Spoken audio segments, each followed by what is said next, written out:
Welcome to Great Day Hollywood and happy first day of summer. Yes! Speaking of summer, it's time for summer grilling inspiration. I need to know more about that because I'm not good on the grill anyway. So joining us today is Chef Jess Larson, who is teaming up, oh, listen to this, with ALDI. I love them to share new recipes and ways to save on money this summer season. Welcome, Chef Jess Larson. Nice to see you. Good morning. Thank you so much for having me. My pleasure. So first off, Jess, what is the first thing to do when planning a summer party? Well, on my website, playswellwithbutter.com, I share tons of tasty ideas for hosting your friends and family and hitting the grill all summer long. Grilling is truly my favorite part about summer. And I know that throwing a party can feel a little intimidating, but I firmly believe that it doesn't have to be this big, extravagant production, and it definitely doesn't have to be expensive with help from ALDI. You know, ALDI truly has the best foods. I mean, everything on the table looks absolutely delicious. So how about a signature grilling dish to really wow the guests, which I think everything that you have will wow them? Yeah, I completely agree. One that I am honestly obsessed with this summer are my grilled salmon tacos. Everyone loves them, and they're so sneaky easy to make, so I love that. What you'll do is you'll start with ALDI wild-caught Alaskan sockeye salmon, which is truly so beautiful. It doesn't need much, just some spices like chili powder and cumin, and it grills up so it's perfectly flaky and tender in a matter of minutes. So really great for entertaining. And from there, you can serve it in corn tortillas with whatever taco fixings you love. Personally, I never skip a cooling and creamy sauce, so I like to make this avocado crema, which is absolutely delicious. And ALDI is really my go-to destination for all things summer grilling, especially if you're looking for convenient, affordable, and ready-to-cook options. Absolutely. If you want to save on money, ALDI is the way to go. Now, Jess, what are some tasty suggestions for creating an all-star grilling menu this summer? Yeah, so at ALDI, you can find all of your favorite summer must-haves. They have these fantastic new sweet chili lime chicken skewers that are so easy and so delicious. Oh. And they have tons of returning fan favorites like USDA Choice Black Angus ribeye steak, cedar plank salmon. They've got amazing grass-fed beef patties for all of your burgers and sweet Italian sausage. And as a Wisconsinite, my personal favorite are their cheddar brats. They're so good. At ALDI, you can find a wide selection of premium meat and seafood. It's always packaged at peak freshness to guarantee delicious results. And as you know, it's always so affordable. Nice. And by the way, Jess, as we were zooming out on that hamburger, super tall. Oh my goodness, it looks absolutely delicious. Yeah. Love it. Now, Jess, it's really the brioche bun. Yeah, that's right. Now, Jess, do you have any special deals shoppers should consider? Because, you know, ALDI always is having, great deals. Yeah, so super exciting. I'm really jazzed about this. To help kick off summer, ALDI is connecting Americans with expert grill masters to ensure their premium fresh meat and seafood get the VIP treatment. So from now to July 2nd, DoorDash shoppers who purchase fresh meat and seafood at ALDI and use the promo code GRILLMASTER will have the chance to have it expertly prepared and grilled to perfection by a local grill master. 200 ALDI shoppers will be selected at random to win a $250 credit towards a local private chef service that can bring that epic grill master experience to life right in their own backyard. How cool is that? Oh, that's amazing. And we all like to win things, so that makes me very excited, and I know for the viewers as well, Jess. Now, do you have any time-saving tips for summer entertaining? Oh, I love this time of the year. I know, same. And we're also busy this time of year, so it's always nice to have a couple of time-saving options in mind. And at ALDI, you can find all of these amazing ready-to-go summer must-haves. They have a really great potato salad over here, and they have an awesome pasta salad. And yeah, right? And when I'm really short on time, one of the things I appreciate is that I can shop via delivery or pre-order for curbside pickup at my local ALDI store, which is so convenient. Nice. Now, Jess, where can we go to find more information on all these great finds that you told us about this morning with ALDI? Yeah, so for more information on everything we've chatted about today, plus they have tons of fabulous grilling recipes to get you started this summer, you can head over to aldi.us. Nice. We'll have that website below. Jess, thank you so much for coming on the show. Thank you for take care having and you me. have a nice summer with your family. Yes. Same to you. Happy grilling. Now, in its 19th year, the WAVE Awards give travel advisors in the West the opportunity to recognize the outstanding qualities and services of their travel supplier partners. Kenneth Shapiro is an award-winning travel editor, and he joins us now to talk all about it. Hello, Kenneth. Welcome. Good morning. It's really nice to have you on the show this morning. So, Kenneth, first off, what are the WAVE Awards and who are this season's top winners? Tell us all about it. Yeah, the WAVE Awards are really like the Oscars of the travel industry. Every year we ask travel advisors for their top picks of companies, cruise lines, destinations, hotels. This year we had over 6,500 votes in 89 categories. It was the most ever in the history of the awards. And the top winners this year, well, expedition cruising is really hot, and an expedition cruise usually combines an exotic destination with adventure activities, so places like Antarctica, the Galapagos, the Arctic. And one of the companies that does a really good job of that is Silversea. They combine luxury and adventure, and also Seabourn won for Best New Expedition Ship for Seabourn Pursuit. In terms of mainstream cruising, Royal Caribbean was the top winner with its new ship, Icon of the Seas. And Viking won across 3 different cruise categories: river cruising, ocean cruising, and expedition cruising. So they're just a great all-around company to work with. All about the cruising. I love it. Now, tell us about some of the latest travel trends. Where are people going? How are they getting there? Where are they staying? Tell us all about it. Yeah, for domestic travel this year, you're going to see people going back to places like New York, California, Florida, Hawaii. Hawaii was the top winner for U.S. destination at the WAVE Awards. Overseas, Japan is super popular. It was popular last summer. It's going to be popular again this summer. It won for best destination in Asia. But I think a lot of people are going to be going back to Europe, to their old favorites, Italy, France, the UK.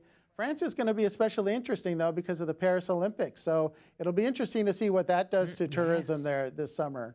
And in terms of where people are staying, the top all-inclusive company was Sandals, and the top luxury hotel brand was the Ritz-Carlton. The Ritz-Carlton. You never can go wrong when staying at the Ritz-Carlton. If you're down for some fancy smancy, that's the place to go. And by the way, the Olympics, like you said, is coming up. I'm super excited. I cannot wait to watch these Summer Olympics on NBC. That's right. I'm just going to plug them out right now. Now, Kenneth, can you tell us about the trend of more people using travel advisors and buying travel insurance to plan their next trip? Yeah, well, travel these days has become so chaotic. So many things could go wrong. We see the headlines all the time. And unfortunately, we're going to see them again this summer. So I think, using a travel advisor has become so important to have somebody on your side, using their expertise, not just in the trip planning phase, but also once you've gone, if anything goes wrong, you have somebody to call. And the same is true with travel insurance. Just with so many flight cancellations and delays, travel insurance can really save the day.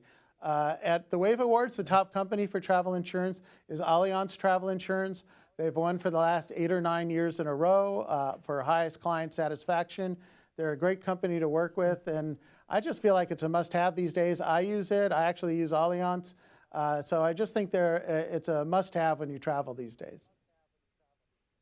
I agree, Kenneth. Allianz is the way to go as well. And by the way, where should we go for more information on everything that you have discussed with us this morning? Yeah, for more coverage of the WAVE Awards, you can go to TravelAgeWest.com. And for more on travel insurance, you can go to AllianzTravelInsurance.com. Nice. We'll have both websites below. Thank you so much, Kenneth Shapiro, for coming on the show. You take care. You have a great day and have a nice summer. Thank you. You too. Now, Gallup's latest State of the Global Workplace report reveals that 20% of the world's workforce is experiencing loneliness daily. Social isolation and chronic loneliness have a devastating effect on physical and mental health. But, how does it affect work and productivity? Joining us to share key findings and offer insight on what organizations should do right now is Kristen Lipton, the managing partner of business development at Gallup. Hello, Kristen. Welcome to the show. Hello. Thank you for having me. It's great to be here. Absolutely. Really nice to have you on the show. So first off, Kristen, how does Gallup conduct this annual study? Talk to us about that. Yeah, absolutely. So at Gallup, we are committed to helping the voice of global employees be heard.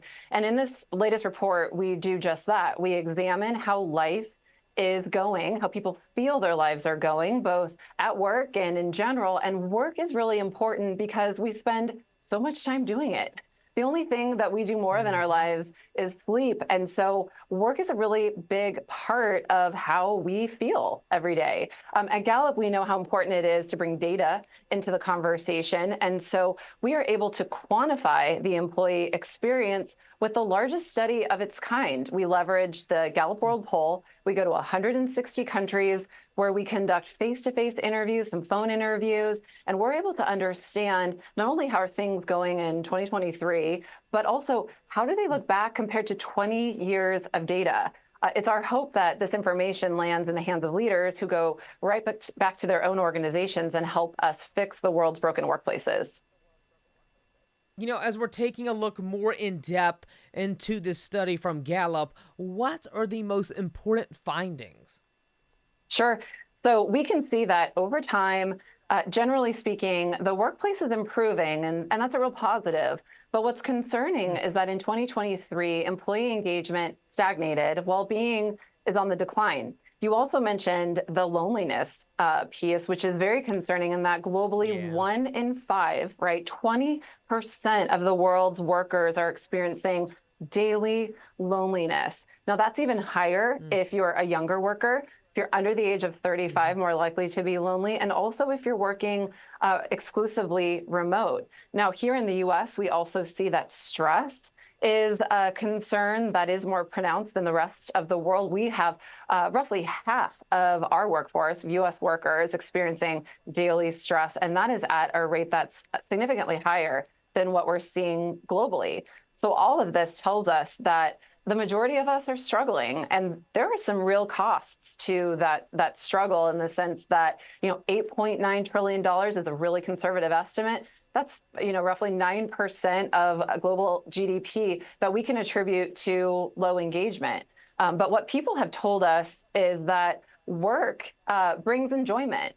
People find a sense of purpose. There's a social component to work in general. So what we find is that work is not the problem, it's the workplace. Despite so many of us being stressed, I feel like inflation has a lot to do with that, money, people struggling out here. What factors do you believe are driving these changes? And, from everything that you have just, told me about. You're absolutely right.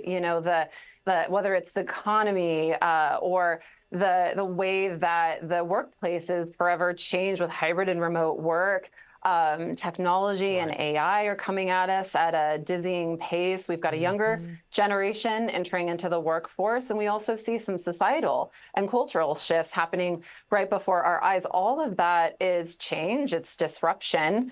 And what it's done is made the job of the manager that much harder, because employees still need to feel recognized, they need to have clarity, they need to know what's expected of them at work, have the basic materials to do their jobs well. So the conditions in which managers have to deliver on these needs have never been more difficult. So we see that managers are experiencing more daily negative emotions. They're more stressed, they're experiencing more anger, more sadness, more loneliness, and they themselves are more likely to quit, which is really concerning because managers are that connection point in an organization from the employees to what the brand stands for. So I can assure you, if managers are struggling, so are their teams. Oh, absolutely. Very stressful time for so many people. But, Kristen, what should organizational leaders, actually do to fix these issues that you're telling us about this morning?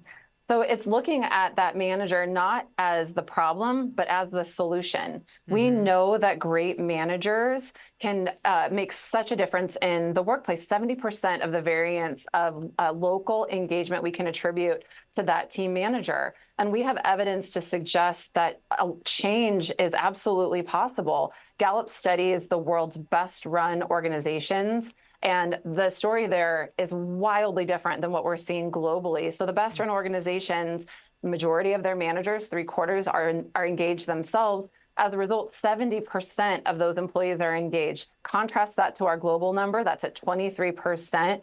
It feels different to go to those organizations every day, and they are absolutely seeing the returns, both productivity and energetically in their organizations. Now, what sets a great manager apart from other managers is one meaningful conversation a week. If you take something away as far as what can we do to help managers, it's to free them up, enable them to have one meaningful conversation with their team members, regardless of job location. It will shorten the physical distance that may occur for that team, and also the psychological distance that may occur for that team, but go a long way in improving that work experience, taking a good job to a great job. And that is what brings hope for the future for all of us. Now, where can we see these findings and, obviously go for more information, Kristen, for anyone interested in learning more this morning? I'd love to invite you, if you're interested, to go to gallup.com, where you can download a full copy of our latest State of the Global Workplace Report. Nice. We'll have all that below. Thank you so much, Kristen Lipton, for coming on the show. You take care. You have a great day. Thank you so much. Thank you so much. Appreciate it. Now, during our summer show that aired last Friday, I got the chance to speak with New York Times bestselling and award-winning author Joanna Ho about her new book, We Who Produce Pearls, an anthem for Asian America. And here is what she had to say about the book while I was burning up in the heat. Check it out. Hi, thank you for letting me in. Yes, it is so nice to see you. I have the book here. I love the cover art. It's so colorful, vibrant. What made you want to make the cover this right here? It looks so beautiful. I can't take credit for the cover, so I wrote the words, but the artist, Amanda Pombo-Dapakia, is just a fabulous, brilliant, incredible artist. This is her first picture book, but she is a multidisciplinary artist who does murals, public art campaigns, installations, textiles. Wow. She does it all. So I just feel very grateful that I was able to work with her on this project. Now, We Who Produce Pearls celebrates Asian American communities and their history. Was your goal in writing this to create a perfect starting point for readers to learn more about Asian Americans through history and current events? Talk to us about that. I think that maybe I wouldn't say perfect, but maybe one starting point, because I don't think that any one book can capture everything in its totality. But certainly I think one goal of mine is to have like a resource and a book that is accessible to people of all ages, that serves as an entry point into understanding not like Asian American history in as much as it's all of our history, because we're all connected in that way. And the hope is that as we understand this shared history, we can see each other the way that, we've always been and have been meant to be seen, and are less susceptible to harmful narratives and stereotypes. I think that's certainly one part of it. And I think another part for me in this writing is really, as you said earlier, a call to action, a recognition of our connectedness and our power together in community. And as we lift our voices together, our ability to create change. And also, too, as you mentioned, the book is in many ways a call to action for Asian Americans to embrace their history and culture. Would that have been valuable to you when you were growing up, Joanna? Oh, absolutely. I mean, if we even just take it, if we don't even look at the history, which I think would have been life-changing for me to know as a kid, but we just look at Amanda's art and the way that she's depicted the community in such diversity and with such strength and power and beauty. I never saw Asian people look like that. I mean, I don't think I ever have until I've seen Amanda's And if I could have seen that as a kid, just the art itself, I think, would have been mind-blowing and helped me to see my community the way it was meant to be seen. So let alone history, like knowing those stories, I think just adds power to that. Oh, absolutely. For sure. Now, lastly, Joanna, what themes tie these stories together that can be read in the book? Yeah, I think it comes back to just this idea that was also very surprising and life-changing, is understanding that as a community, despite the injustice, repression we face, like the Asian community has always risen up, has always spoken out, has always fought for justice. And that's not something that I knew. It's not a common narrative that is told about the Asian community. So that was something that I really wanted to capture, to know that we stand on the shoulders of giants and that we are all impacted and better because of the work that they've done. And also that we have a responsibility to be those giants for the generations that are coming. So to recognize the connectedness, but also to recognize our own power within that. Well, Joanna Ho, it's been so nice to have you on the show, Great Day Hollywood. Thank you so much for coming to my backyard for our summer show. We Who Produce Pearls is now available in bookstores. Go pick up a copy, you guys. Joanna, congratulations and best of luck with everything. So much. Thank you all so much for watching. Have a great day, everyone. Have a nice first day of summer. And I'll see you back here real soon on Great Day Hollywood. That's right. Bye-bye.